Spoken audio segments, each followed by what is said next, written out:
Motor यानों से संबंधित विधि का समेकन और संशोधन करने के लिए अधिनियम। भारत गणराज्य के 39वें वर्ष में संसद द्वारा निम्नलिखित रूप में यह अधिनियमित हो। अध्याय 1 प्रारंभिक 1 संक्षिप्त नाम, विस्तार और प्रारंभ 1 इस अधिनियम का संक्षिप्त नाम मोटर यान अधिनियम 1988 है। 2 इसका विस्तार संपूर्ण भारत पर है। 3 यह उस तारीख को प्रवृत्त होगा जो केंद्रीय सरकार राजपत्र में अधिसूचना द्वारा नियत करे और भिन्न भिन्न राज्यों के लिए भिन्न भिन्न तारीखें नियत की जा सकेंगी तथा इस अधिनियम में इस अधिनियम के प्रारंभ के प्रति किसी निर्देश का किसी राज्य के संबंध में यह अर्थ लगाया जाएगा कि वह उस राज्य में इस अधिनियम के प्रवृत्त होने के प्रति निर्देश है। 2 परिभाषाएं इस अधिनियम में जब तक कि संदर्भ से अन्यथा अपेक्षित न हो। 1 इस अधिनियम के किसी उपबंध के संबंध में क्षेत्र से ऐसा क्षेत्र अभिप्रेत है जिसे राज्य सरकार उस उपबंध की अपेक्षाओं को ध्यान में रखते हुए राजपत्र में अधिसूचना द्वारा विनिर्दिष्ट करे। 2 संलग्न यान से ऐसा मोटर यान अभिप्रेत है जिससे कोई अर्ध ट्रेलर संलग्न है। 3 किसी यान की धुरी के संबंध में धुरी भार से उस धुरी के साथ लगे हुए कई पहियों द्वारा उस भूतल पर जिस पर वह यान टिका हुआ है संप्रेषित कुल भार अभिप्रेत है। 4 रजिस्ट्रीकरण प्रमाण पत्र से सक्षम प्राधिकारी द्वारा दिया गया इस आशय का प्रमाण पत्र अभिप्रेत है कि मोटर यान को अध्याय 4 के उपबंधों के अनुसार सम्यक रूप से रजिस्टर कर दिया गया है। 5 मंजिली गाड़ी के संबंध में कंडक्टर से वह व्यक्ति अभिप्रेत है जो यात्रियों से किराया संग्रहित करने, उनका मंजिली गाड़ी में प्रवेश करना या उसमें से बाहर जाना विनियमित करने और ऐसे अन्य कृत्य करने में लगा हुआ है जो विहित किए जाएं। 6 कंडक्टर अनुज्ञप्ति से सक्षम प्राधिकारी द्वारा अध्याय 3 के अधीन दी गई अनुज्ञप्ति अभिप्रेत है जो उसमें विनिर्दिष्ट व्यक्ति को कंडक्टर के रूप में कार्य करने के लिए प्राधिकृत करती है। 7 ठेका गाड़ी से ऐसा मोटर यान अभिप्रेत है जो भाड़े या पारिश्रमिक पर यात्री या यात्रियों का वहन करता है और जो किसी व्यक्ति द्वारा ऐसे यान के संबंध में किसी परमिट के धारक या इस निमित्त उसके द्वारा प्राधिकृत किसी व्यक्ति के साथ ऐसे संपूर्ण यान के उपयोग के लिए की गई किसी अभिव्यक्त या विवक्षित संविदा के अधीन उसमें वर्णित यात्रियों के किसी नियत या तय हुई दर या धनराशि पर का समय के आधार पर चाहे वह किसी मार्ग या दूरी के प्रति निर्देश से है अथवा नहीं, या ख एक स्थान से अन्य स्थान तक वहन में लगा है और इन दोनों में से किसी भी दशा में यात्रा के दौरान ऐसे यात्रियों को जो संविदा में सम्मिलित नहीं है चढ़ाने या उतारने के लिए कहीं भी रुकता नहीं है और इसके अंतर्गत आई बड़ी टैक्सी और ई मोटर टैक्सी इस बात के होते हुए भी है कि इसके यात्रियों से अलग अलग किराए प्रभारित किए जाते हैं। 8 व्यवहारी के अंतर्गत कोई ऐसा व्यक्ति है जो 1 तारांकन ख चेसिस से संलग्न करने के लिए बाड़ियों के निर्माण या ग मोटर यानों की मरम्मत या घ मोटर यानों के आदमान पट्टा पर देने या अवक्रय में लगा हुआ है। 9 ड्राइवर के अंतर्गत किसी ऐसे मोटर यान के संबंध में जो किसी अन्य मोटर यान से चलाया जाता है वह व्यक्ति भी है जो चलाए जाने वाले यान के अनुचालक के रूप में कार्य करता है। 10 चालन अनुज्ञप्ति से ऐसी अनुज्ञप्ति अभिप्रेत है जो सक्षम प्राधिकारी द्वारा अध्याय 2 के अधीन दी गई है और जो उसमें विनिर्दिष्ट व्यक्ति को मोटरयान या किसी विनिर्दिष्ट वर्ग या वर्णन का मोटरयान शिक्षार्थी से भिन्न रूप में चलाने के लिए प्राधिकृत करती है। 11. शिक्षा संस्था बस से ऐसी कोई बस अभिप्रेत है जो किसी महाविद्यालय, विद्यालय या अन्य शिक्षा संस्था के स्वामित्वाधीन है और जिसका उपयोग शिक्षा संस्था के किसी क्रियाकलाप के संबंध में विद्यार्थियों और कर्मचारी वृंद के परिवहन के प्रयोजन के लिए ही किया जाता है। 12. किराए के अंतर्गत वे धनराशियां हैं जो किसी सीजन टिकट के लिए अथवा ठेका गाड़ी के भाड़े की बाबत संदेय है। 13. माल के अंतर्गत जीवित व्यक्तियों के सिवाय यान द्वारा ले जाया जाने वाला पशुधन और यान में मामूली तौर पर काम आने वाले उपस्कर से भिन्न कोई भी चीज है, किंतु मोटर कार में या मोटर कार से संलग्न ट्रेलर में वहन किया जाने वाला सामान या निजी चीज वस्तु या यान में यात्रा करने वाले यात्रियों का निजी सामान इसके अंतर्गत नहीं है। 14. माल वाहन से ऐसा कोई मोटरयान अभिप्रेत है जो केवल माल होने के काम के लिए निर्मित या अनुकूलित है, या ऐसा कोई मोटरयान भी जो ऐसे निर्मित या अनुकूलित नहीं है, उस दशा में अभिप्रेत है जबकि उसका उपयोग माल होने में किया जाता है। 15. किसी यान की बाबत सकल यान भार से यान का कुल भार और उस यान के लिए रजिस्ट्रीकरण प्राधिकारी द्वारा अनुज्ञेय रूप में प्रमाणित और रजिस्ट्रीकृत भार अभिप्रेत है। 16. भारी मालयान से अभिप्रेत है ऐसा कोई मालयान जिसका सकल यान भार, या ऐसा ट्रैक्टर या रोड रोलर जिसमें से किसी का लदान रहित भार 12,000 किलोग्राम से अधिक है।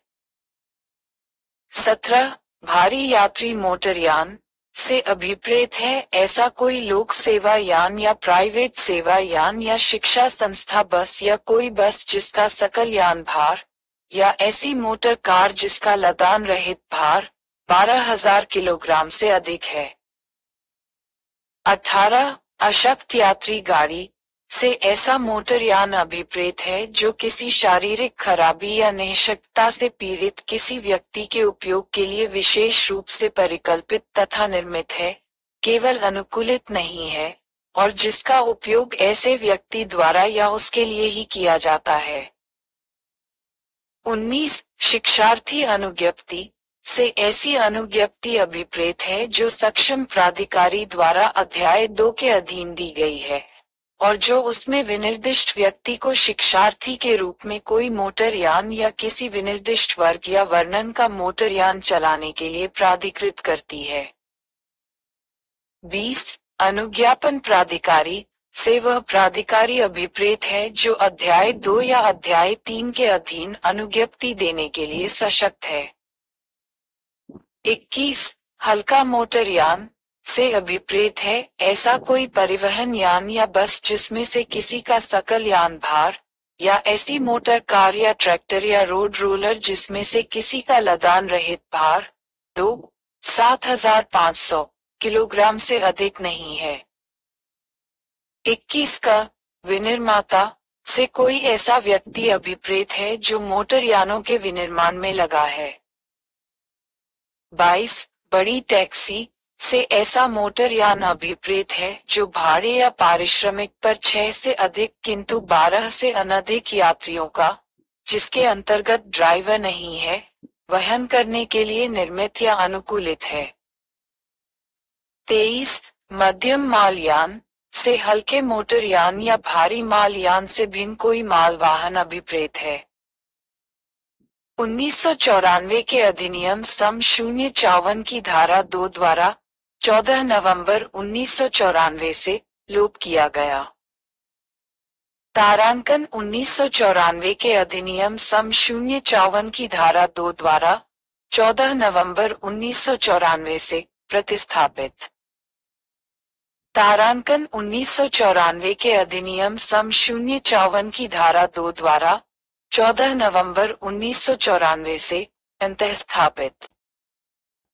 24. मध्यम यात्री मोटरयान से ऐसा कोई लोक सेवा यान या प्राइवेट सेवा यान या शिक्षा संस्था बस अभिप्रेत है जो मोटरसाइकिल, अशक्त यात्री गाड़ी, हल्का मोटर यान या भारी यात्री मोटर यान से भिन्न है।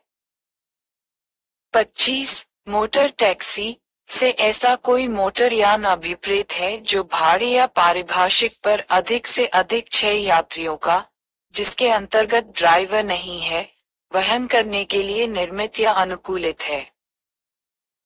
26. मोटर कार से परिवहन यान, बस, रोंग रोलर, ट्रैक्टर, मोटरसाइकिल या अशक्त यात्री गाड़ी से भिन्न कोई मोटर यान अभिप्रेत है।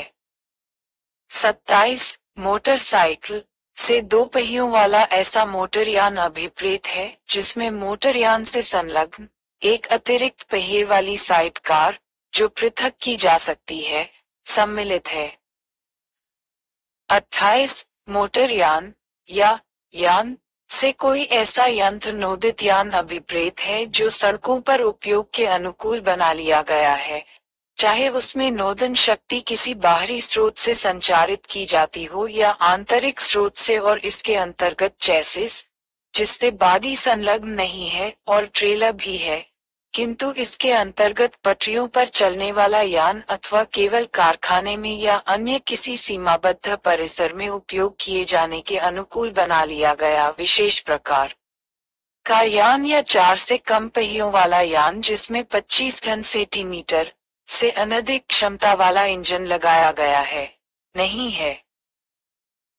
29. बस से ऐसा मोटर यान अभिप्रेत है जो 6 से अधिक यात्रियों का, जिसके अंतर्गत ड्राइवर नहीं है, वहन करने के लिए निर्मित या अनुकूलित है।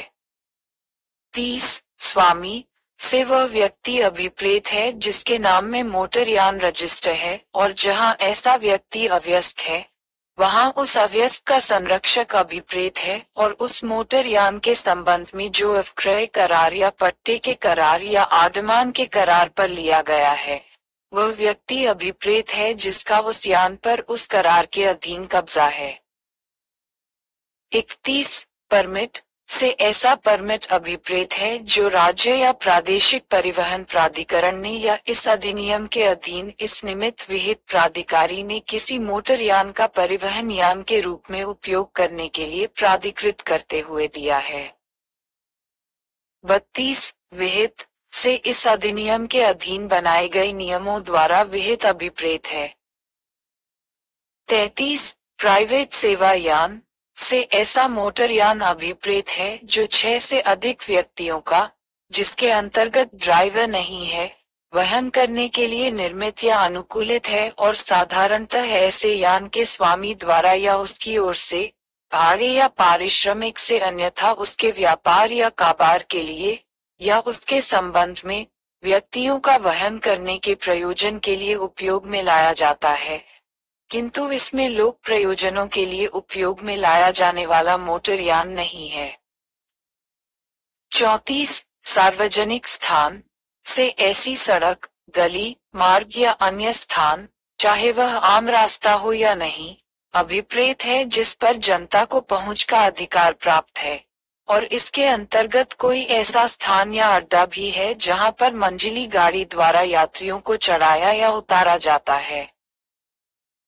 35. सार्वजनिक सेवा यान से ऐसा कोई मोटर यान अभिप्रेत है जिसका उपयोग भाड़े या पारिश्रमिक पर यात्रियों का वहन करने के लिए किया जाता है या जिसे उपयोग के अनुकूल बना लिया गया है, तथा इसके अंतर्गत बड़ी टैक्सी, मोटर टैक्सी, ठेका गाड़ी और मंजिली गाड़ी भी है। 36. रजिस्ट्रीकृत धुरी भार से किसी यान की धुरी के संबंध में धुरी भार अभिप्रेत है जिसकी बाबत रजिस्ट्रीकर्ता प्राधिकारी द्वारा ये प्रमाणित और रजिस्ट्रीकृत है कि वह उस धुरी के लिए अनुज्ञेय धुरी भार है। 37. रजिस्ट्रीकर्ता प्राधिकारी से वह प्राधिकारी अभिप्रेत है जिसे अध्याय 4 के अधीन मोटर यानों को रजिस्टर करने के लिए सशक्त किया गया है। 38. मार्ग से यात्रा का वह पथ अभिप्रेत है जिसकी बाबत यह विनिर्दिष्ट है कि वह ऐसा राजमार्ग है जिसमें एक टर्मिनल से दूसरे टर्मिनल तक मोटरयान आ जा सकता है। 39 अर्ध ट्रेलर से भिन्न कोई ऐसा यान अभिप्रेत है जो यंत्र नोदित नहीं है और जो किसी मोटरयान से संयोजित किए जाने के लिए आश्रयित है तथा जो इस प्रकार निर्मित है कि उसका एक प्रभाग उस मोटरयान के ऊपर है और उसके भार का एक प्रभाग उस मोटरयान द्वारा वहन किया जाता है।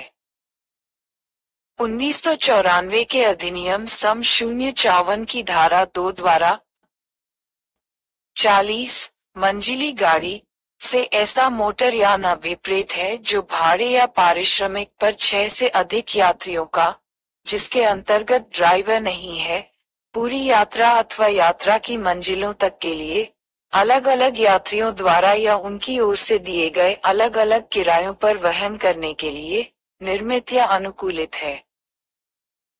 41 किसी संघ राज्य क्षेत्र के संबंध में राज्य सरकार से संविधान के अनुच्छेद 239 के अधीन नियुक्त उसका प्रशासक अभिप्रेत है। 42 राज्य परिवहन उपक्रम से ऐसा कोई उपक्रम अभिप्रेत है जो वहां सड़क परिवहन सेवा की व्यवस्था करता है, जहां ऐसा उपक्रम निम्नलिखित द्वारा चलाया जाता है। केंद्रीय सरकार या कोई राज्य सरकार।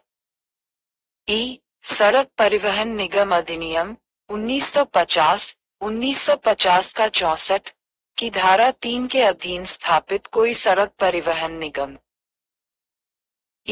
केंद्रीय सरकार या एक या अधिक राज्य सरकारों के अथवा केंद्रीय सरकार और एक या अधिक राज्य सरकारों के स्वामित्व या नियंत्रण में की कोई नगरपालिका या कोई निगम या कंपनी।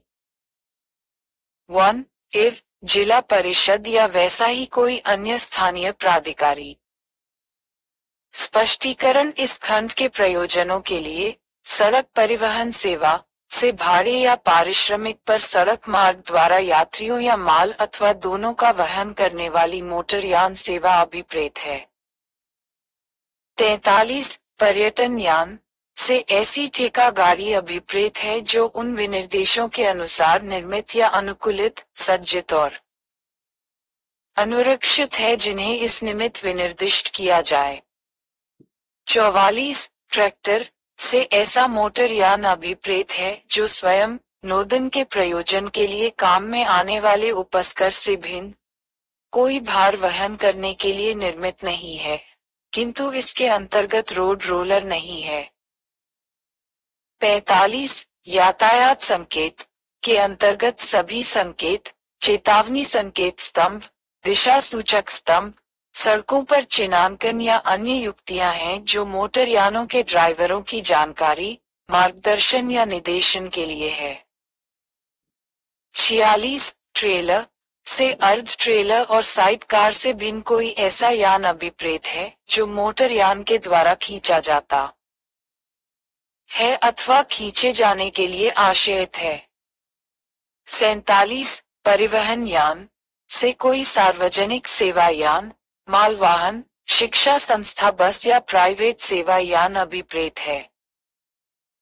48 लदान रहित भार से यान या ट्रेलर का ऐसे सभी उपस्कर सहित भार अभिप्रेत है जिसका उपयोग मामूली तौर पर यान या ट्रेलर के चालू होने पर किया जाता है, किंतु इसमें ड्राइवर या परिचालक का भार सम्मिलित नहीं है, तथा जहां आनुकाल्पिक पुर्जी या बाडी का उपयोग किया जाता है वहां यान के लदान रहित भार से यान का ऐसे सबसे भारी आनुकल्पिक पुर्जे या बाडी सहित भार अभिप्रेत है।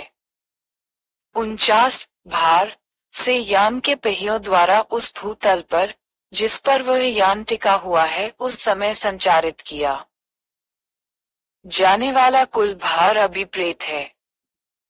2 का ई गाड़ी और ई रिक्शा 1 धारा 7 की उपधारा 1 के परंतुक और धारा 9 की उपधारा 10 में जैसा अन्यथा उपबंधित है उसके सिवाय इस अधिनियम के उपबंध ई गाड़ी और ई रिक्शा को लागू होंगे।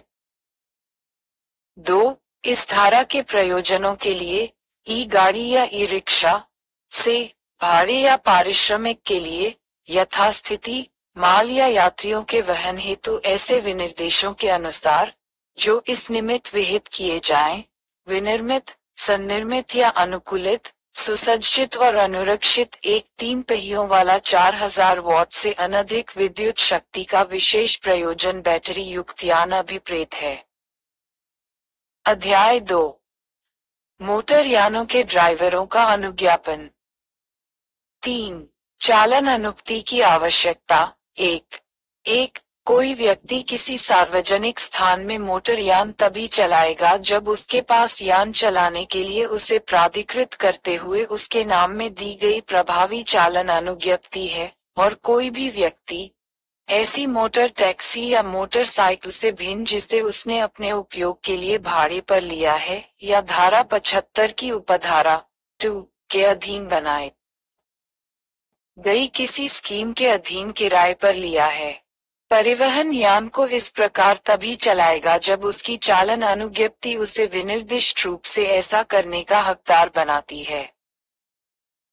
2 वे शर्तें जिनके अधीन उपधारा 1 ऐसे व्यक्ति को लागू नहीं होगी जो मोटरयान चलाना सीख रहा है, ऐसी होंगी जो केंद्रीय सरकार द्वारा विहित की जाएं। 4 मोटरयान चलाने के संबंध में आयु सीमा। 1 कोई भी व्यक्ति जो 18 वर्ष से कम आयु का है, किसी सार्वजनिक स्थान में मोटरयान नहीं चलाएगा, परंतु कोई व्यक्ति 16 वर्ष की आयु प्राप्त कर लेने के पश्चात किसी सार्वजनिक स्थान में 50cc0 से अनधिक इंजन क्षमता वाली मोटरसाइकिल चला सकेगा।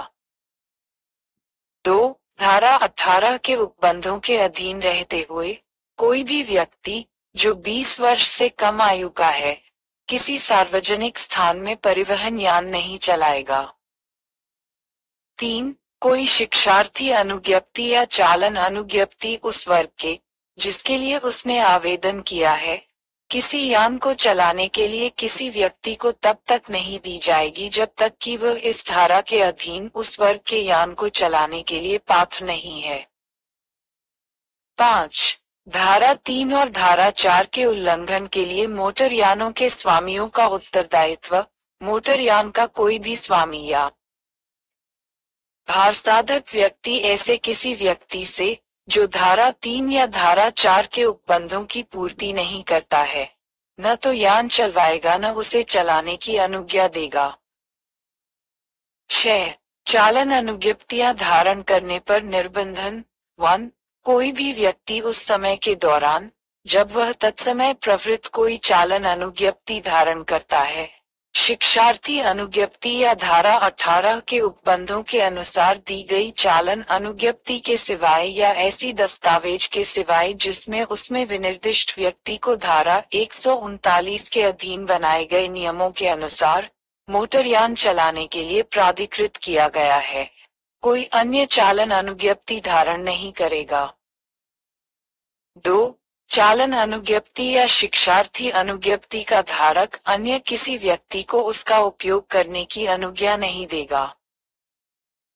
3 इस धारा की कोई बात धारा 9 की उपधारा 1 में निर्दिष्ट अधिकारिता वाले अनुज्ञापन प्राधिकारी को उस वर्ग के यानों में जिनको चलाने के लिए चालन अनुज्ञप्ति उसके धारक को प्राधिकृत करती है, अन्य वर्ग के यान जोड़ने से निवारित नहीं करेगी।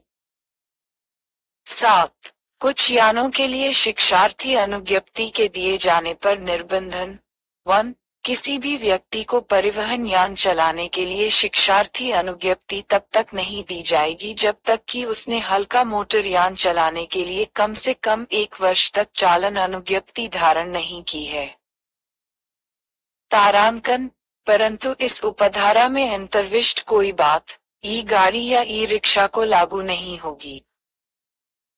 2 18 वर्ष से कम आयु के किसी व्यक्ति को बिना गियर वाली मोटरसाइकिल को चलाने की शिक्षार्थी अनुज्ञप्ति अनुज्ञप्ति की वांछा करने वाले व्यक्ति की देखरेख करने वाले व्यक्ति की लिखित सहमति के बिना नहीं दी जाएगी। 8 शिक्षार्थी अनुज्ञप्ति का दिया जाना। 1 कोई व्यक्ति जो धारा 4 के अधीन मोटर यान चलाने के लिए निरर्हित नहीं है और जो उस समय चालन अनुज्ञप्ति धारण करने या अभिप्राप्त करने के लिए निरर्हित नहीं है, धारा 7 के उपबंधों के अधीन रहते हुए शिक्षार्थी अनुज्ञप्ति दिए जाने के लिए उस अनुज्ञापन प्राधिकारी को आवेदन कर सकेगा जिसकी अधिकारिता ऐसे क्षेत्र पर है। I, जिसमें वह व्यक्ति मामूली तौर पर निवास करता है या कारोबार चलाता है, या ई, जिसमें धारा 12 में निर्दिष्ट वह विद्यालय या स्थापन स्थित है जहां वह मोटर यान चलाना सीखना चाहता है। 2. उपधारा 1 के अधीन प्रत्येक आवेदन ऐसे प्रारूप में होगा और उसके साथ ऐसे दस्तावेज होंगे तथा ऐसी फीस होगी जो केंद्रीय सरकार द्वारा विहित की जाए। 3. उपधारा 1 के अधीन प्रत्येक आवेदन के साथ चिकित्सा प्रमाण पत्र ऐसे प्रारूप में संलग्न होगा जो केंद्रीय सरकार द्वारा विहित किया जाए और उस पर ऐसे रजिस्ट्रीकृत चिकित्सा व्यवसाय द्वारा हस्ताक्षर किए जाएंगे जिसे राज्य सरकार या राज्य सरकार द्वारा इस निमित्त प्राधिकृत कोई व्यक्ति राजपत्र में अधिसूचना द्वारा इस प्रयोजन के लिए नियुक्त करे। तारांकन, परंतु किसी परिवहन यान से भिन्न किसी यान को चलाने की अनुज्ञप्ति के लिए ऐसा चिकित्सा प्रमाण पत्र अपेक्षित नहीं है। 4. यदि आवेदन से या उपधारा 3 में निर्दिष्ट चिकित्सा प्रमाण पत्र से यह प्रतीत होता है कि आवेदक किसी ऐसे रोग या ऐसी निःशक्तता से ग्रस्त है जिससे उसके द्वारा उस वर्ग के मोटर यान का चलाया जाना जिसे चलाने के लिए वह उस शिक्षार्थी चालन अनुज्ञप्ति द्वारा जिसके लिए आवेदन किया गया है प्राधिकृत हो जाएगा, जनता या यात्रियों के लिए खतरनाक हो सकता है, तो अनुज्ञापन प्राधिकारी शिक्षार्थी चालन अनुज्ञप्ति देने से इनकार कर देगा। परंतु यदि अनुज्ञापन प्राधिकारी का समाधान हो जाता है कि आवेदक अशक्त यात्री गाड़ी चलाने के लिए ठीक हालत में है, तो आवेदक को अशक्त यात्री गाड़ी चलाने तक सीमित शिक्षार्थी अनुज्ञप्ति दी जा सकेगी। 5. किसी भी आवेदक को कोई शिक्षार्थी अनुज्ञप्ति तक नहीं दी जाएगी जब तक वह अनुज्ञापन प्राधिकारी के समाधानप्रद रूप में ऐसे परीक्षण में उत्तीर्ण नहीं हो जाता जो केंद्रीय सरकार द्वारा विहित किया जाए। 6. जब समुचित अनुज्ञापन प्राधिकारी को उचित रूप से आवेदन कर दिया गया है और आवेदक ने ऐसे प्राधिकारी का उपधारा 3 के अधीन अपनी शारीरिक समर्थता के बारे में समाधान कर दिया है और उपधारा 5 में निर्दिष्ट परीक्षण अनुज्ञापन प्राधिकारी के समाधानप्रद रूप में उत्तीर्ण कर लिया है, तो अनुज्ञापन प्राधिकारी धारा 7 के उपबंधों के अधीन रहते हुए आवेदक को शिक्षार्थी अनुज्ञप्ति देगा जब तक कि आवेदक मोटर यान चलाने के लिए धारा 4 के अधीन निरर्हित न हो या मोटर यान चलाने के लिए कोई चालन अनुज्ञप्ति धारण या अभिप्राप्त करने के लिए तत्समय निरर्हित न हो। परंतु कोई अनुज्ञापन प्राधिकारी मोटरसाइकिल या मोटर यान चलाने के लिए शिक्षार्थी अनुज्ञप्ति इस बात के होते हुए भी कि वह समुचित अनुज्ञापन प्राधिकारी नहीं है उस दशा में दे सकेगा जिसमें उस अनुज्ञापन प्राधिकारी का समाधान हो जाता है कि इस बात का पर्याप्त कारण है कि आवेदक समुचित अनुज्ञापन प्राधिकारी को आवेदन करने में असमर्थ है। 7. जहां केंद्रीय सरकार का ये समाधान हो जाता है कि ऐसा करना आवश्यक या समीचीन है, वहां वह इस निमित्त बनाए गए नियमों द्वारा साधारणतया या तो आत्यंतिक रूप से या ऐसी शर्तों के अधीन रहते हुए जो नियमों में विनिर्दिष्ट की जाएं, किसी भी वर्ग के व्यक्तियों को उपधारा 3 या उपधारा 5 अथवा दोनों के उपबंधों से छूट दे सकेगी। 8. मोटरसाइकिल चलाने के लिए इस अधिनियम के प्रारंभ के ठीक पूर्व प्रवृत्त कोई शिक्षार्थी अनुज्ञप्ति ऐसे प्रारंभ के पश्चात गियर वाली या बिना गियर वाली किसी मोटरसाइकिल के चलाने के लिए प्रभावी समझी जाएगी। 9. चालन अनुज्ञप्ति का दिया जाना कोई व्यक्ति जो उस समय चालन अनुज्ञप्ति धारण करने या अभिप्राप्त करने के लिए निर्रहित नहीं है, उसको चालन अनुज्ञप्ति दिए जाने के लिए उस अनुज्ञापन प्राधिकारी को आवेदन कर सकेगा जिसकी अधिकारिता ऐसे क्षेत्र पर है। आय, जिसमें वह व्यक्ति मामूली तौर पर निवास करता है या कारोबार चलाता है, या ई, जिसमें धारा 12 में निर्दिष्ट वह विद्यालय या स्थापन स्थित है जहां वह मोटर यान चलाना सीख रहा है या सीख चुका है। 2. उपधारा 1 के अधीन प्रत्येक आवेदन ऐसे प्रारूप में होगा और उसके साथ ऐसी फीस और ऐसे दस्तावेज होंगे जो केंद्रीय सरकार द्वारा विहित किए जाएं। 3. यदि आवेदक ऐसे परीक्षण में उत्तीर्ण हो जाता है जो केंद्रीय सरकार द्वारा विहित किया जाए तो उसे चालन अनुज्ञप्ति दी जाएगी, परंतु ऐसा परीक्षण वहां आवश्यक नहीं होगा जहां आवेदक ये दर्शित करने के लिए सबूत प्रस्तुत कर देता है कि आवेदक के पास ऐसे वर्ग के यान को चलाने के लिए पहले भी अनुज्ञप्ति थी और उस अनुज्ञप्ति की समाप्ति की तारीख तथा ऐसे आवेदन की तारीख के बीच की अवधि 5 वर्ष से अधिक नहीं है, या ई, आवेदक के पास ऐसे वर्ग के यान को चलाने के लिए धारा 18 के अधीन दी गई चालन अनुज्ञप्ति है या पहले भी थी, या ई, आवेदक के पास भारत के बाहर किसी देश के सक्षम प्राधिकारी द्वारा ऐसे वर्ग के यान को चलाने के लिए इस शर्त के अधीन दी गई चालन अनुज्ञप्ति है कि आवेदक धारा 8 की उपधारा 3 के उपबंधों का पालन करता है।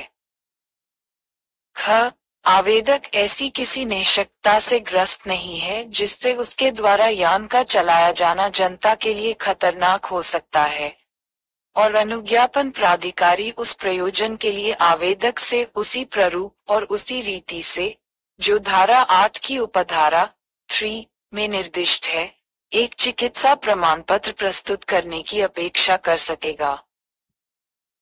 परंतु यह और कि जहां आवेदन मोटर यान को, जो परिवहन यान नहीं है, चलाने के लिए चालन अनुज्ञप्ति के लिए है, वहां अनुज्ञापन प्राधिकारी आवेदक को इस उपधारा के अधीन विहित यान को चलाने के लिए सक्षमता परीक्षण से छूट दे सकेगा, यदि आवेदक के पास राज्य सरकार द्वारा इस निमित्त मान्यता प्राप्त किसी संस्था द्वारा दिया गया चालन प्रमाण पत्र है। 4. जहां आवेदन किसी परिवहन यान को चलाने की अनुज्ञप्ति के लिए है, वहां किसी आवेदक को तब तक प्राधिकृत नहीं किया जाएगा जब तक कि उसके पास ऐसी न्यूनतम शैक्षिकी अर्हताएं, जो केंद्रीय सरकार द्वारा विहित की जाएं, और धारा 12 में निर्दिष्ट किसी विद्यालय या स्थापन द्वारा दिया गया कोई चालन प्रमाण पत्र न हो। 5. जहां आवेदक परीक्षण उत्तीर्ण नहीं करता है, वहां उस 7 दिन की अवधि के पश्चात परीक्षण पुनः देने की अनुज्ञा दी जा सकेगी। परंतु जहां आवेदक 3 बार परीक्षण देने के पश्चात भी उस उत्तीर्ण नहीं करता है, तो वह ऐसे अंतिम परीक्षण की तारीख से 60 दिन की अवधि की समाप्ति के पूर्व ऐसा परीक्षण पुनः देने के लिए अर्हित नहीं होगा। 6. चालन सक्षमता परीक्षण उस प्रकार के यान में किया जाएगा जिसका आवेदन में निर्देश है, परंतु किसी ऐसे व्यक्ति की बाबत जिसने गियर वाली मोटरसाइकिल चलाने का परीक्षण उत्तीर्ण कर लिया है, ये समझा जाएगा कि उसने बिना गियर वाली मोटरसाइकिल चलाने का परीक्षण भी उत्तीर्ण कर लिया है। 7. जब समुचित अनुज्ञापन प्राधिकारी को उचित रूप से आवेदन कर दिया गया है और आवेदक ने अपनी चालन सक्षमता की बाबत ऐसे प्राधिकारी का समाधान कर दिया है, तब अनुज्ञापन प्राधिकारी आवेदक चालन अनुज्ञप्ति देगा जब तक कि आवेदक चालन अनुज्ञप्ति धारण करने या अभिप्राप्त करने के लिए उस समय निर्रहित न हो। परंतु कोई अनुज्ञापन प्राधिकारी मोटरसाइकिल या हल्का मोटर यान चलाने के लिए चालन अनुज्ञप्ति इस बात के होते हुए भी कि वह समुचित अनुज्ञापन प्राधिकारी नहीं है उस दशा में दे सकेगा जिसमें उस अनुज्ञापन प्राधिकारी का समाधान हो जाता है कि इस बात का उचित और पर्याप्त कारण है कि आवेदक समुचित अनुज्ञापन प्राधिकारी को आवेदन करने में असमर्थ है। परंतु यह और कि अनुज्ञापन प्राधिकारी आवेदक को यदि उसके पास पहले कोई चालन अनुज्ञप्ति थी तो नई चालन अनुज्ञप्ति तब तक नहीं देगा जब तक कि उसका ये समाधान नहीं हो जाता है कि उसी पहली अनुज्ञप्ति की दूसरी प्रति प्राप्त करने में उसकी असमर्थता का उचित और पर्याप्त कारण है। 8. यदि अनुज्ञापन प्राधिकारी का आवेदक को सुनवाई का अवसर देने के पश्चात ये समाधान हो जाता है कि वह क आभ्यासिक अपराधी या आभ्यासिक शराबी है या ख स्वापक औषधि और मनः प्रभावी पदार्थ अधिनियम 1985 का 61 के अर्थ के अंतर्गत किसी स्वापक औषधि या मनः प्रभावी पदार्थ का व्यसनी है या ग ऐसा कोई व्यक्ति है जिसकी मोटर यान चलाने की अनुज्ञप्ति को पहले किसी समय प्रतिसंहरित कर दिया गया है, तो वह लेखबद्ध किए जाने वाले कारणों से ऐसे किसी व्यक्ति को चालन अनुज्ञप्ति देने से इनकार करने वाला आदेश कर सकेगा और इस उपधारा के अधीन अनुज्ञापन प्राधिकारी द्वारा किए गए किसी आदेश से व्यथित कोई व्यक्ति आदेश की प्राप्ति के 30 दिन के भीतर विहित प्राधिकारी को अपील कर सकेगा। 9. मोटरसाइकिल चलाने के लिए इस अधिनियम के प्रारंभ के ठीक पूर्व प्रवृत्त कोई चालन अनुज्ञप्ति ऐसे प्रारंभ के पश्चात गियर वाली या बिना गियर वाली किसी मोटरसाइकिल के चलाने के लिए प्रभावी समझी जाएगी। 10. इस धारा में अंतर्विष्ट किसी बात के होते हुए भी ई गाड़ी या ई रिक्शा को चलाने के लिए चालन अनुज्ञप्ति ऐसी रीति से और ऐसी शर्तों के अधीन रहते हुए जारी की जाएगी जो विहित की जाएं। 10. चालन अनुज्ञप्ति का प्रारूप और अंतर्वस्तु 1. धारा 18 के अधीन दी गई चालन अनुज्ञप्ति के सिवाय प्रत्येक शिक्षार्थी अनुज्ञप्ति और चालन अनुज्ञप्ति ऐसे प्रारूप में होगी और उसमें ऐसी जानकारी अंतर्विष्ट होगी जो केंद्रीय सरकार द्वारा विहित की जाए। 2. यथास्थिति शिक्षार्थी अनुज्ञप्ति या चालन अनुज्ञप्ति में ये भी अभिव्यक्त किया गया होगा कि धारक निम्नलिखित वर्गों में से एक या अधिक वर्ग का मोटर यान चलाने का हकदार है, अर्थात क बिना गियर वाली मोटरसाइकिल, ख गियर वाली मोटरसाइकिल, सी विकलांग यात्री कार, ढ हल्का मोटर यान, ग परिवहन यान, झ रोड रोलर, न्य किसी विनिर्दिष्ट प्रकार का मोटर यान। 11. चालन अनुज्ञप्ति में परिवर्धन 1.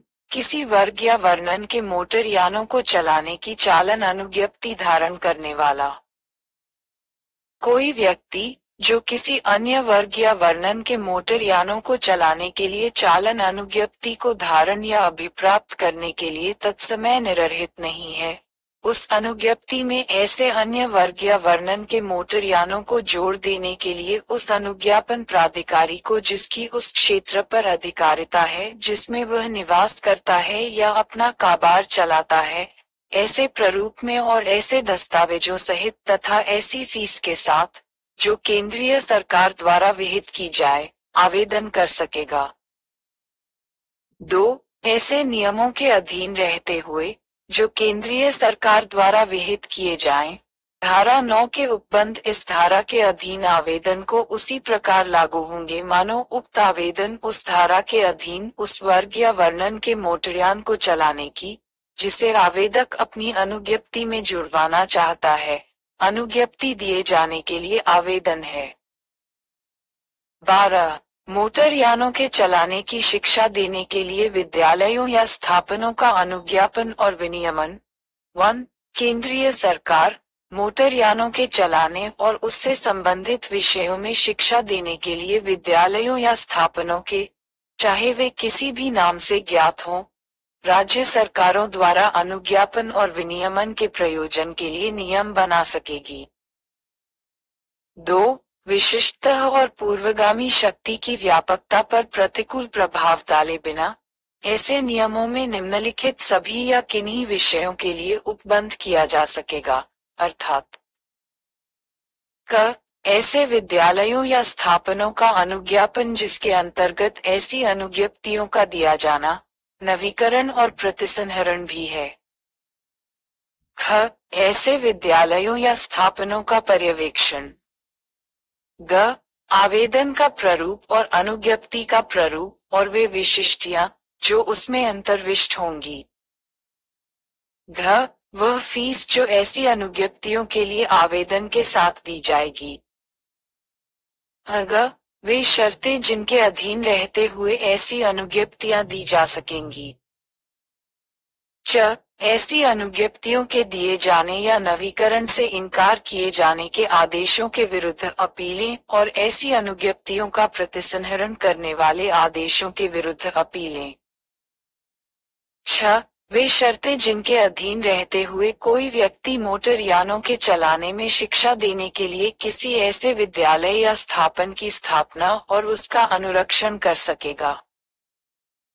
ज. किसी मोटर यान के चालन में दक्षतापूर्ण शिक्षा के लिए पाठ्यक्रम या पाठ्यक्रमों की प्रकृति, पाठ्य विवरण और अवधि। झ. ऐसी शिक्षा देने के प्रयोजन के लिए अपेक्षित साधित्र और उपस्कर जिनके अंतर्गत दोहरे नियंत्रण से युक्त मोटर यान उपस्कर भी हैं। न्य. ऐसे परिसरों की उपयुक्तता जिनमें ऐसे विद्यालयों या स्थापनों की स्थापना या अनुरक्षण किया जा सकेगा और वे सुविधाएं जो उनमें दी जाएंगी। ट. शैक्षिकी और वृत्तिक दोनों अर्हताएं जिसके अंतर्गत अनुभव भी है जो मोटर यान चलाने की शिक्षा देने वाले व्यक्ति के पास होनी चाहिए। थ. ऐसे विद्यालयों और स्थापनों का निरीक्षण जिसके अंतर्गत उनके द्वारा दी जाने वाली सेवाएं और ऐसी शिक्षा देने के लिए उनके द्वारा रखे गए साधित्र, उपस्कर और मोटर यान भी हैं। ड. ऐसे विद्यालयों या स्थापनों द्वारा अभिलेखों का रखा जाना। ढ. ऐसे विद्यालयों या स्थापनों का वित्तीय स्थायित्व। अन. चालन प्रमाण पत्र यदि कोई हो जो ऐसे विद्यालयों या स्थापनों द्वारा दिए जाएंगे और वह प्रारूप जिसमें ऐसे चालन प्रमाण पत्र दिए जाएंगे और वे अपेक्षाएं जिनका ऐसे प्रमाण पत्र देने के प्रयोजनों के लिए अनुपालन किया जाएगा। ट. ऐसे अन्य विषय जो इस धारा के प्रयोजनों को कार्यान्वित करने के लिए आवश्यक हों। 3. जहां केंद्रीय सरकार का समाधान हो जाता है कि ऐसा करना आवश्यक या समीचीन है, वहां वह इस निमित्त बनाए गए नियमों द्वारा साधारणतया या तो आत्यंतिक रूप से या ऐसी शर्तों के अधीन रहते हुए जो नियमों में विनिर्दिष्ट की जाए, मोटर यान के चालन में या उससे संबंधित विषयों में शिक्षा देने वाले किसी वर्ग के विद्यालयों या स्थापनों को इस धारा के उपबंधों से छूट दे सकेगी। 4. इस अधिनियम के प्रारंभ के ठीक पूर्व मोटर यानों के चालन या उससे संबंधित विषयों में शिक्षा देने वाला कोई विद्यालय या स्थापन, चाहे वह अनुज्ञप्ति के अधीन हो अथवा न हो, ऐसे प्रारंभ से 1 मास की अवधि तक इस अधिनियम के अधीन दी जाने वाली अनुज्ञप्ति के बिना ऐसी शिक्षा देना चालू रख सकेगा, और यदि उसने 1 मास की उक्त अवधि के भीतर इस अधिनियम के अधीन ऐसी अनुज्ञप्ति के लिए कोई आवेदन किया है और ऐसा आवेदन विहित प्रारूप में है, उसमें विहित विशिष्टियां दी गई हैं और उसके साथ विहित फीस है, तो अनुज्ञापन प्राधिकारी द्वारा ऐसे आवेदन के निपटाए जाने तक ऐसी शिक्षा देना चालू रख सकेगा। 13. मोटर यानों को चलाने की अनुज्ञप्तियों के प्रभावी होने का विस्तार इस अधिनियम के अधीन दी गई शिक्षार्थी अनुज्ञप्ति या चालन अनुज्ञप्ति संपूर्ण भारत में प्रभावी होगी। 14. मोटर यानों को चलाने की अनुज्ञप्तियों का चालू रहना। 1. इस अधिनियम के अधीन दी गई शिक्षार्थी अनुज्ञप्ति इस अधिनियम के अन्य उपबंधों के अधीन रहते हुए अनुज्ञप्ति दिए जाने की तारीख से 6 मास की अवधि तक प्रभावी रहेगी। 2. इस अधिनियम के अधीन दी गई नवीकृत चालन अनुज्ञप्ति का परिवहन यान को चलाने की अनुज्ञप्ति की दशा में 3 वर्ष की अवधि तक प्रभावी रहेगी। 1.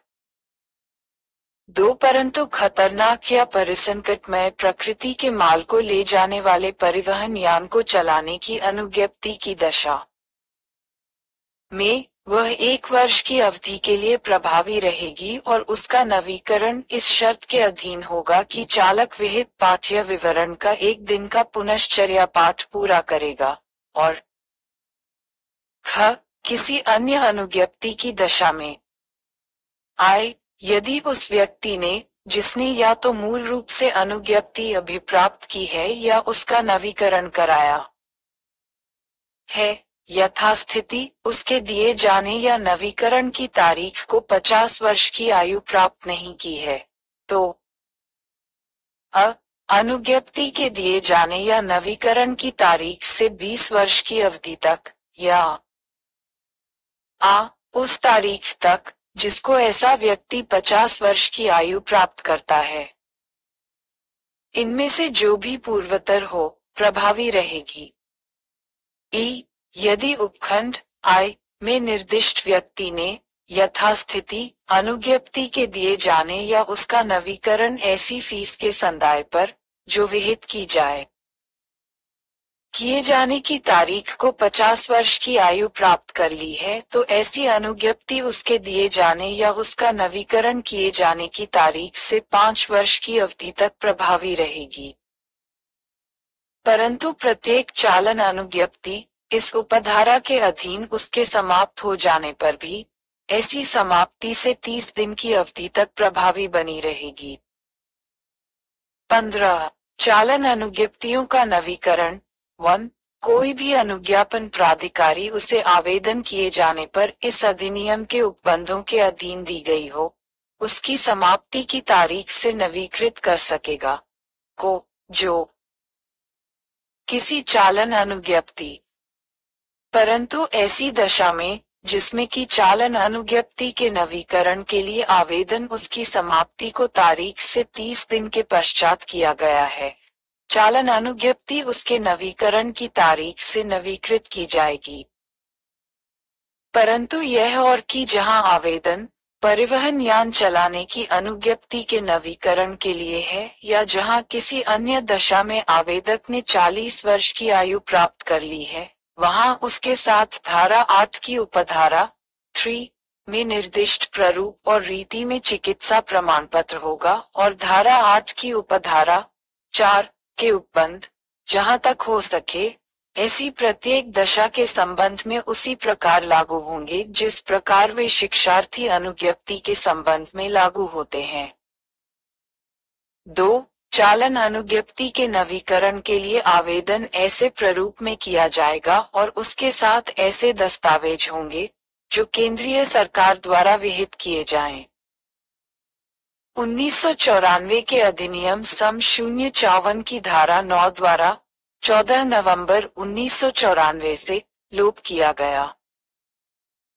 2. 1994 के अधिनियम सम 054 की धारा 9 द्वारा 14 नवंबर 1994 3. जहां चालन अनुज्ञप्ति के नवीकरण के लिए आवेदन उस अनुज्ञप्ति की समाप्ति की तारीख से पूर्व या उसके पश्चात अधिक से अधिक 30 दिन के भीतर किया गया है, वहां ऐसे नवीकरण के लिए देय फीस ऐसी होगी जो इस निमित्त केंद्रीय सरकार द्वारा विहित की जाए। 4. जहां चालन अनुज्ञप्ति के नवीकरण के लिए आवेदन उस अनुज्ञप्ति की समाप्ति की तारीख से 30 दिन के पश्चात किया गया है, वहां ऐसे नवीकरण के लिए देय फीस वह रकम होगी जो केंद्रीय सरकार द्वारा विहित की जाए। परंतु उपधारा 3 में निर्दिष्ट फीस इस उपधारा के अधीन चालन अनुज्ञप्ति के नवीकरण के लिए किए गए आवेदन की बाबत अनुज्ञापन प्राधिकारी द्वारा तभी स्वीकार की जा सकेगी जब उसका ये समाधान हो जाता है कि आवेदक उपधारा 3 में विनिर्दिष्ट समय के भीतर उचित और पर्याप्त कारण से आवेदन नहीं कर पाया था।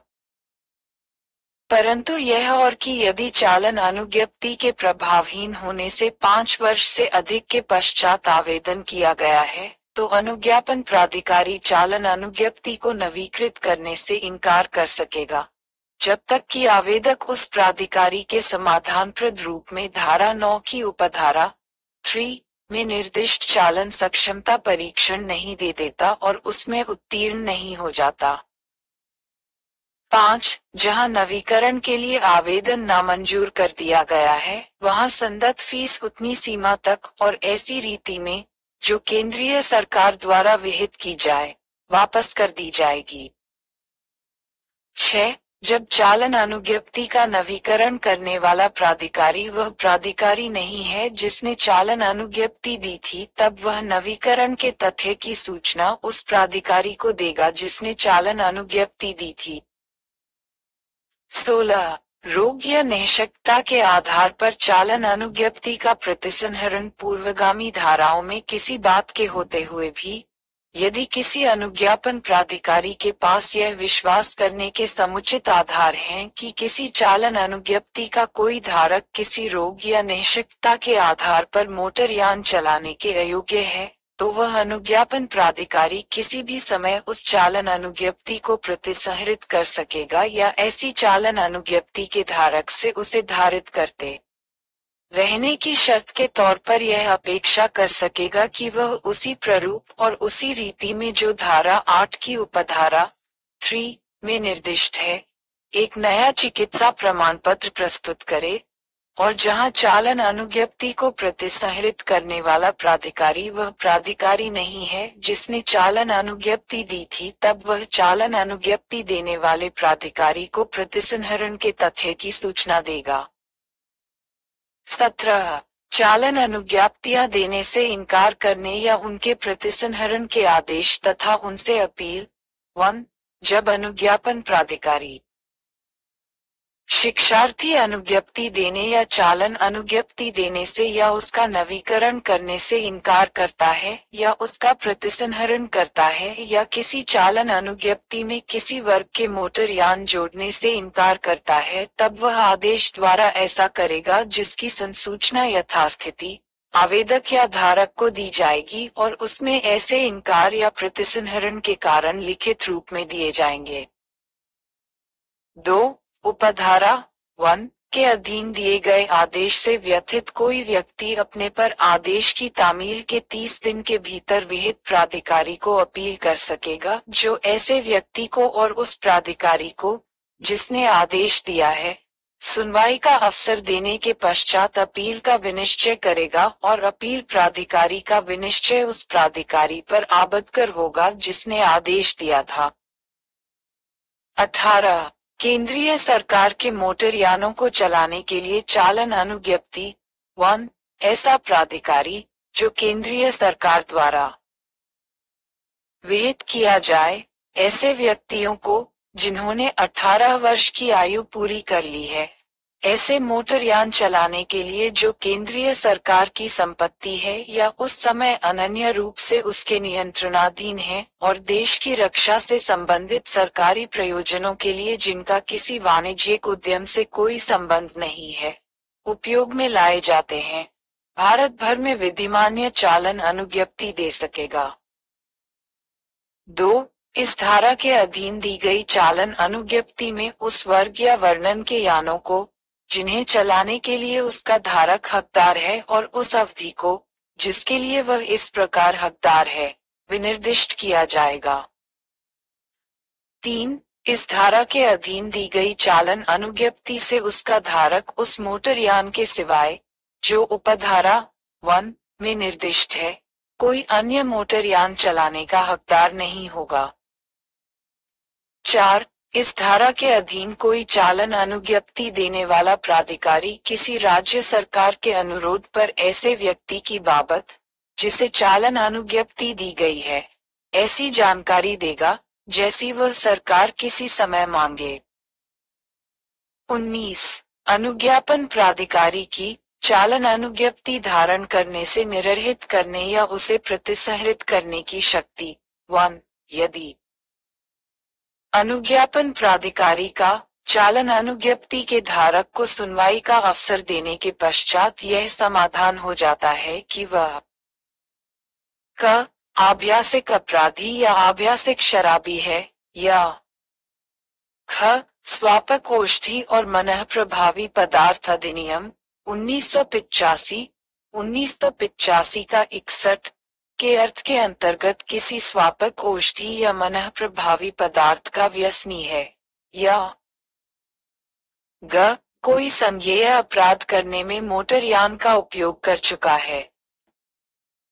घ किसी मोटर यान के ड्राइवर के रूप में अपने पूर्वाचरण से ये दर्शित कर चुका है कि उसके यान चलाने से जनता को खतरा हो सकता है, या ग उसने कपट या दुर्व्यपदेशन द्वारा किसी विशिष्ट वर्ग या वर्णन के मोटर यान की चालन अनुज्ञप्ति या चलाने की अनुज्ञप्ति अभिप्राप्त कर ली है, या च कोई ऐसा कार्य कर चुका है जिससे जनता को न्यूसेंस या खतरा कारित होने की संभावना है, जो केंद्रीय सरकार द्वारा इस अधिनियम के उद्देश्यों को ध्यान में रखते हुए विहित किया जाए, या छ जो धारा 22 की उपधारा 3 के परिंतुक में निर्दिष्ट परीक्षणों में बैठने में असफल रहा है या उनको उत्तीर्ण नहीं कर सका है, या ज 18 वर्ष की आयु से कम का व्यक्ति होते हुए जिसे उस व्यक्ति की लिखित अनुमति से शिक्षार्थी अनुज्ञप्ति या चालन अनुज्ञप्ति दी गई है,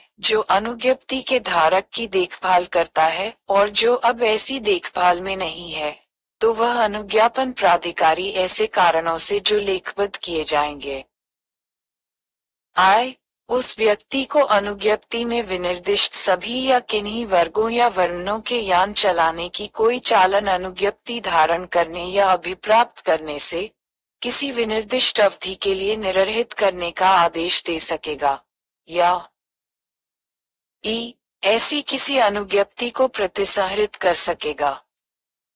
2. जहां उपधारा 1 के अधीन कोई आदेश किया जाता है वहां चालन अनुज्ञप्ति का धारक, यदि चालन अनुज्ञप्ति का पहले ही अभ्यर्पण नहीं कर दिया गया है, तो अपनी चालन अनुज्ञप्ति उस अनुज्ञापन प्राधिकारी को तुरंत अभ्यर्पित कर देगा जिसने वह आदेश दिया है, तथा अनुज्ञापन प्राधिकारी का उस चालन अनुज्ञप्ति के इस अधिनियम के अधीन दी गई चालन अनुज्ञप्ति होने पर उसे तब तक अपने पास रखे रहेगा जब तक निरर्हता समाप्त नहीं हो जाती या हटा नहीं दी जाती, या ख उस चालन अनुज्ञप्ति के इस अधिनियम के अधीन दी गई चालन अनुज्ञप्ति न होने पर उस पर निरर्हता पृष्ठांकित करेगा और उसे उस अनुज्ञापन प्राधिकारी के पास भेज देगा जिसने वह दी थी, या ग किसी अनुज्ञप्ति के प्रतिसंहरित किए जाने की दशा में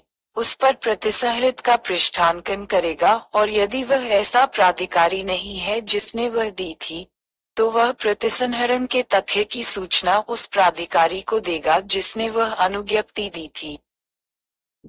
परंतु जहां चालन अनुज्ञप्ति किसी व्यक्ति को एक से अधिक वर्ग या वर्णन के मोटर यान चलाने के लिए प्राधिकृत करती है और उपधारा 1 के अधीन दिया गया आदेश उसे किसी विनिर्दिष्ट वर्ग या वर्णन के मोटर यान चलाने से निरर्ह करता है, वहां अनुज्ञापन प्राधिकारी चालन अनुज्ञप्ति पर निरर्हता पृष्ठांकित करेगा और उसे धारक को लौटा देगा। 3. अनुज्ञापन प्राधिकारी द्वारा उपधारा 1 के अधीन दिए गए आदेश से व्यथित कोई व्यक्ति उस आदेश की प्राप्ति के 30 दिन के भीतर विहित प्राधिकारी को अपील कर सकेगा और ऐसा अपील प्राधिकारी अनुज्ञापन प्राधिकारी को सूचना देगा तथा किसी भी पक्षकार द्वारा अपेक्षा किए जाने पर उसकी सुनवाई करेगा और ऐसा आदेश पारित कर सकेगा जो वह ठीक समझे और ऐसे किसी अपील प्राधिकारी द्वारा पारित किया गया आदेश अंतिम होगा। 20. न्यायालय की निरर्हित करने की शक्ति। 1. जब कोई व्यक्ति इस अधिनियम के अधीन किसी अपराध के लिए या ऐसे अपराध के लिए जिसके करने में मोटर यान का उपयोग किया गया था, दोष सिद्ध किया गया है, तब वह न्यायालय जिसने उसे दोष सिद्ध किया है, इस अधिनियम के उपबंधों के अधीन रहते हुए विधि द्वारा प्राधिकृत कोई अन्य दंड अधिरोपित करने के अतिरिक्त उस व्यक्ति को जो इस प्रकार दोष सिद्ध किया गया है, सभी वर्गों या वर्णन के यान या किसी विशिष्ट वर्ग या वर्णन के ऐसे यानों को जो ऐसी अनुज्ञप्ति में विनिर्दिष्ट हैं, चलाने के लिए कोई चालन अनुज्ञप्ति धारण करने के लिए उतनी अवधि के लिए जितनी न्यायालय विनिर्दिष्ट करे, निरर्ह घोषित कर सकेगा जाएगा। परंतु धारा 183 के अधीन दंडनीय किसी अपराध की बाबत ऐसा कोई आदेश पहले या दूसरे अपराध के लिए नहीं दिया। 2. जहां किसी व्यक्ति को धारा 132 की उपधारा 1 के खंड ग, धारा 134 या धारा 185 के अधीन किसी अपराध के लिए दोष सिद्ध किया जाता है, वहां ऐसे किसी अपराध के लिए किसी व्यक्ति को दोष सिद्ध करने वाला न्यायालय उपधारा 1 के अधीन निरर्हता का आदेश करेगा, और यदि अपराध धारा 132 की उपधारा 1 के खंड ग या धारा 134 के संबंध में है, तो ऐसी निरर्हता 1 मास से अन्यून की अवधि के लिए होगी, और यदि अपराध धारा 185 के संबंध में है, तो ऐसी निरर्हता 6 मास से अन्यून की अवधि के लिए होगी। 3. न्यायालय जब तक वह विशेष कारणों से जिन्हें लेखबद्ध किया जाएगा अन्यथा आदेश देना उचित न समझे, किसी ऐसे व्यक्ति को निरर्ह करने का आदेश देगा। क. जो धारा 184 के अधीन दंडनीय अपराध के लिए दोष सिद्ध किए जाने पर उस धारा के अधीन दंडनीय अपराध के लिए पुनः दोष सिद्ध किया गया है, या ख. जो धारा 189 के अधीन दंडनीय अपराध के लिए दोष सिद्ध किया गया है, या ग. जो धारा 192 के अधीन दंडनीय अपराध के लिए दोष सिद्ध किया गया है।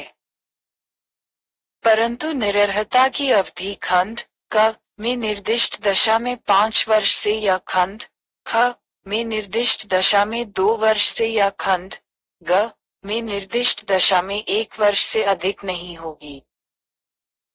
4. धारा 184 के अधीन दंडनीय अपराध के लिए दोष सिद्ध किए गए किसी व्यक्ति को निरर्ह करने का आदेश देने वाला न्यायालय यह निर्देश दे सकेगा कि चाहे ऐसे व्यक्ति ने धारा 9 की उपधारा 3 में यथानिर्दिष्ट चालन सक्षमता का परीक्षण पहले उत्तीर्ण कर लिया हो या न कर लिया हो, वह तब तक निरर्ह बना रहेगा जब तक वह निरर्हता का आदेश दिए जाने के पश्चात वैसे परीक्षण में अनुज्ञापन प्राधिकारी के समाधानप्रद रूप में उत्तीर्ण नहीं हो जाता।